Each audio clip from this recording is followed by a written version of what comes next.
The essential question is evaluate the claim that long-term issues were the primary cause of the Chinese Civil War. Our thesis is, although the long-term tensions did play a role in the escalation of the Chinese Civil War, the short-term issues in the 1930s were more important than the outbreak of the Chinese Civil War. Sun Yat-sen was the leader of the Chinese National Party. He was a nationalist revolutionary and was convinced that the Manchu or Qing dynasty was corrupt and wanted to start a revolution against the Manchus. In 1905, he became the head of a revolutionary coalition, the United League, later evolving into the Guomindang. This group was focused on a political philosophy revolving around nationalism, democracy, and socialism. In October 1911, one of many local revolutionary groups in China overthrew the dynasty. Sun was president but resigned in hope that it would make rival factions of China work together for the good of the country rather than their own individual claims. That didn't work, though, and China became a nation run by warlords in their own region. In 1922, Sun altered the beliefs of the Guomindang so they were more acceptable by the Chinese Communist Party, which attracted help from Russia. In 1925, when Sun died, China was still ruled by warlords, but the Guomindang continued to grow. The significance of his death was that the GMD, not fully in power yet, lost its original leader. This led to a power change over to Chiang Kai-shek. But as the Chinese Communist Party continued to grow, the conflict between the two powers led to the Chinese Civil War. Okay. So as Chloe talked about, after the death of Yuan Shikai, the president of the Republic of China in 1916, China broke up into several regions, and each region was controlled by a warlord. And these regions did not serve as branches off of the central government of China, but instead rather challenged the authority of the central government and broke up the country into these different regions. So it disrupted the unity of the nation as a whole. So politically, this had an impact because each section of the country had its own laws and its own warlords, which took power away from the central government. And also the divided government disrupted the unity of a nation as a whole. And in terms of economics, each region had its own land and local taxes, which weakened the financial strength of the central government. And this regionalism lasted until 1928.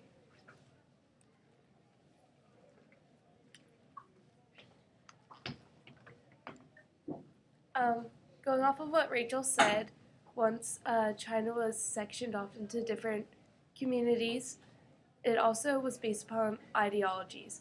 One of these ideologies was communism or Marxist-Leninism. The Chinese Communist Party was officially founded in July of 1921, and it was a branch of the Communist International, which its idea was to spread communism around the world. The original ideologies that the CCP was based upon was Marxist-Leninist ideas, and the CCP was originally a part of the left wing of the KMT, whose party leader soon became Chiang Kai-shek. Chiang Kai-shek turned on his communist allies and removed them from the KMT, which resulted in the formation of the Chinese Communist Party's Red Army. Since the expulsion of the CCP from the KMT, the two parties clashed often in smaller conflicts, and the tension between the two continued to increase until a point at which a civil war became their option. The Chinese Civil War was between the two opposing sides, the KMT and the CCP, and because of the role of political ideologies in this war, other nations became involved within the dispute. For example, the Soviet Union, which shared its communist ideas with the CCP, aided Mao Zedong and the CCP, whereas the United States, who had capitalist ideas, opposed the CCP and decided to cooperate more with the KMT. And therefore, the Chinese Communist Party was a key player in the Chinese Civil War, considering the fact that they were one of the sides.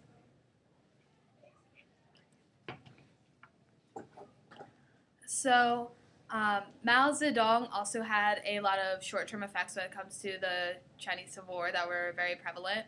And the two major ones was the huge shift in political mentality because he brought Maoism to light and rather than focusing on intellectuals, Mao started to focus on peasants in order to spur his revolution. So there goes the whole switch into focusing and using the peasants who weren't normally considered to be part of a political aspect or valued in that manner.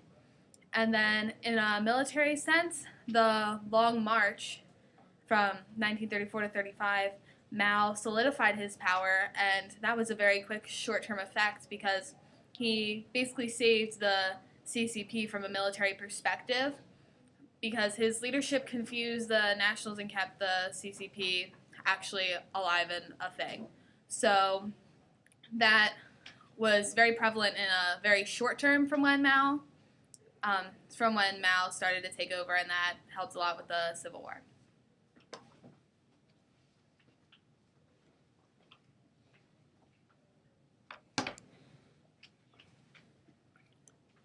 Now, another short-term effect that was really prevalent was the First United Front. Now, in the early years, the CCP actually wanted a better relationship with the nationalist government in order to achieve their idea of the perfect government. So they formed that relationship, and this eventually became the First United Front. This was formed in 1922.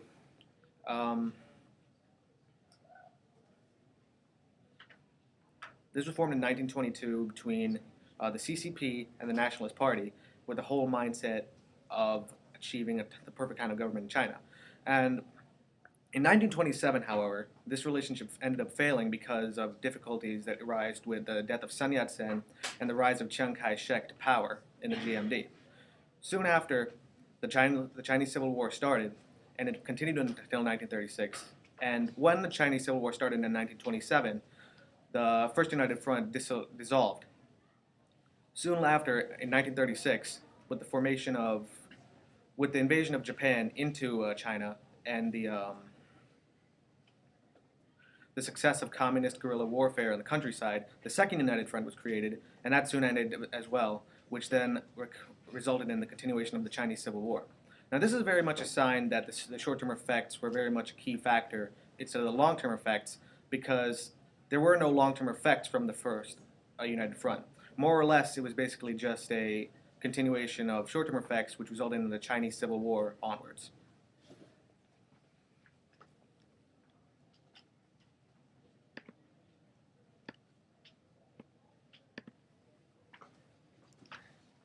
Another effect can be the political repression of the GMD, which is also the national government of China at the time.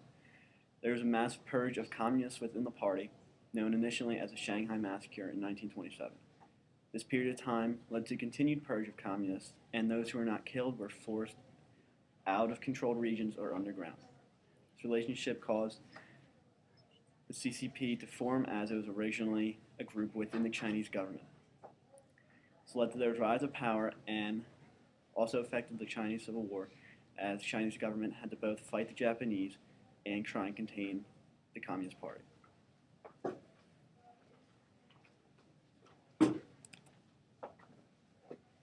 In addition to those effects, there were social effects as well. The May 4th movement was an intellectual revolution and socio-political reform movement that would call attention to the decisions made during the creation of the Treaty of Versailles. At the Treaty of Versailles conference held at the end of World War I, while creating the treaty, the decision was made to transfer territories that Germany acquired in the Shandong province, which is part of China, to Japan instead.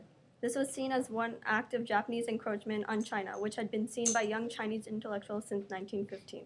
These young intellectuals began fighting for reform by starting to question traditional Chinese ideas socially, religiously, and politically, and started promoting Western ideas of democracy and science. The ongoing need for reform in Chinese society, along with the decision made at the signing of the Treaty of Versailles, transformed into the May 4th, 1919 incident, where more than 3,000 students from colleges across Beijing held a huge demonstration.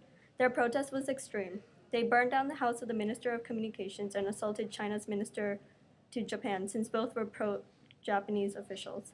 The movement lasted several weeks and led to several students' deaths. About 1,000 students were arrested and some were injured. Students in big cities began boycotting against Japanese goods for about 2 months. When workers in Shanghai started following suit, the government finally took action, pro-Japanese officials were dismissed, and China refused to sign a Treaty of Versailles with Germany.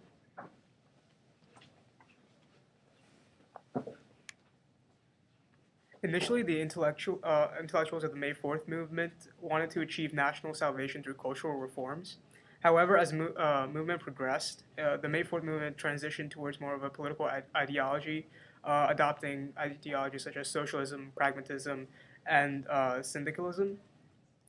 This coincided with the rise of the Chinese Communist Party, which adopted these ideologies, and therefore embraced the establishment ideals of the May 4th movement. By the mid-1920s, the new orthodoxies sprung up, and the May 4th movement expected its members to conform to these ideologies. And therefore, due to the emphasis, and this was symbolized as a turning point between the old bourgeoisie democracy to the new proletariat democracy. Due to the emphasis on science and anti-traditionalism, it fueled the Chinese Communist Party's ideologies, and thus catalyzing the confrontation between that party and the nationalists. Due to the stark contrast in these political ideologies, it will result in the immediate breakout of the Chinese Civil War. And as a result of its prominence throughout most of the 20th century, the May 4th movement May 4th is considered a national holiday, with many of its intellectuals considered patriotic heroes.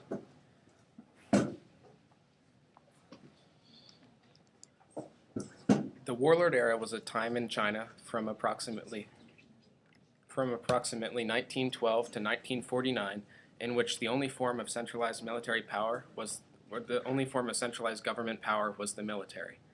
During this time, Yuan Shikai came to power at about 1912 and is commonly referred to as the father of warlords. However, he died in 1916, leaving a huge power gap in the country. At this time, many military officials and generals rose up at the same time, each one gaining control over a certain amount of land and certain areas and people, and having their own set of followers. Because several powerful warlords arose at the same time, support and alliances were constantly shifting, making it impossible for any one person to take over. Even powerful warlords were only capable of controlling no more than two provinces at once. The short-term tension caused by the warlord era directly led into the Chinese Civil War, as the nation's division and the division of power led to constant battle, debate, and conflicting opinions. Through this tension, the warlord era evolved into what is now known as the Chinese Civil War, with three major social and ideological branches fighting for control of the country until the establishment of the Chinese Communist government in 1949.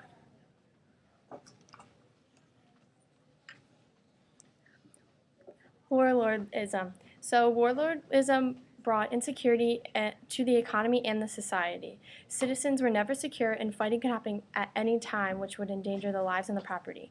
And cities and lines of communication were susceptible to only military activities, and only a few jobs were created, except in the armies, where the numbers increased rapidly.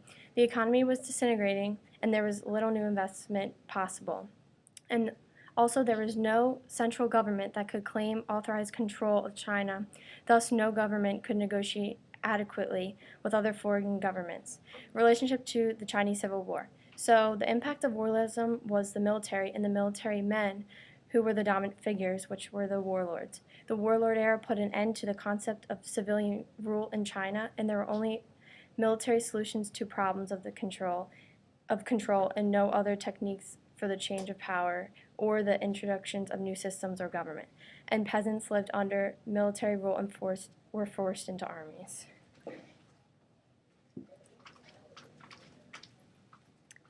In addition to political and social effects starting the Chinese Civil War, military aspects were also a very large factor in the start of the war.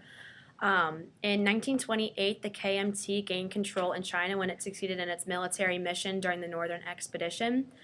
And in 1928 was also when Chiang Kai-shek took control of China and was the main power holder. However, during his rule, he focused entirely too heavy on the military aspects of the country, which immediately led to a decline in social aspects. And due to his intense focus on the military, there were poverty rates in China that skyrocketed, and the peasant demographic increased significantly over the entire country. Due to the fact that Mao, on the other hand, was focusing more on social aspects, more people were in line to agree with his ideals, which immediately created a more distinct divide between the Chinese Communists and the Chinese Nationalist Party in the country, leading to the outbreak of the Chinese Civil War.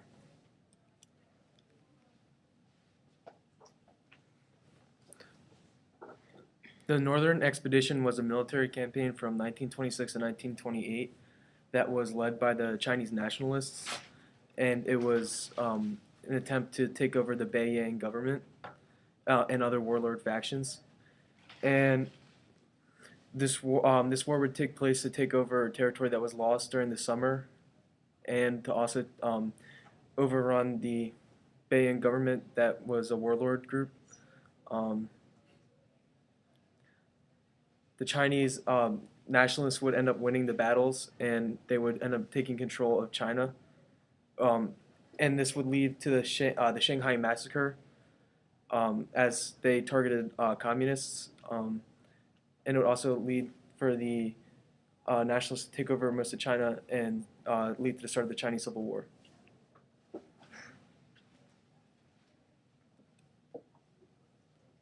The Shanghai Massacre marked the end of the First United Front. Chiang Kai-shek, with the help of Shanghai gangsters, massacred every communist he could find in Shanghai. From this point until 1936, the Chinese Communist Party was at war with the GMD. Chiang Kai-shek's forces attacked their communist allies in Shanghai and several other cities, killing 5,000 to 6,000 captives. Therefore, the short-term political and military issues escalated into this event, which sparked the Chinese Civil War. This event is considered to be the start of the CCW.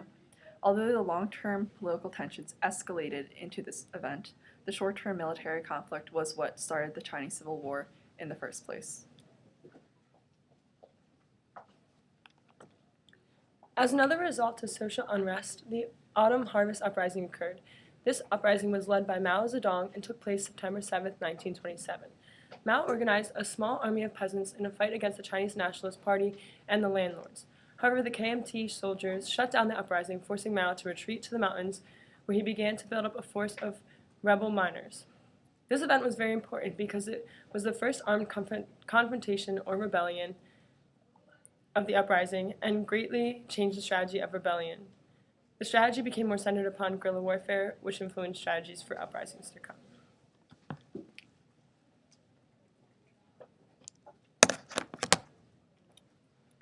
On August 1st, 1927, the Chinese Communist forces started the first armed resistance in Nanchang as a resistance against the anti-communist purges by the Nationalist Party of China.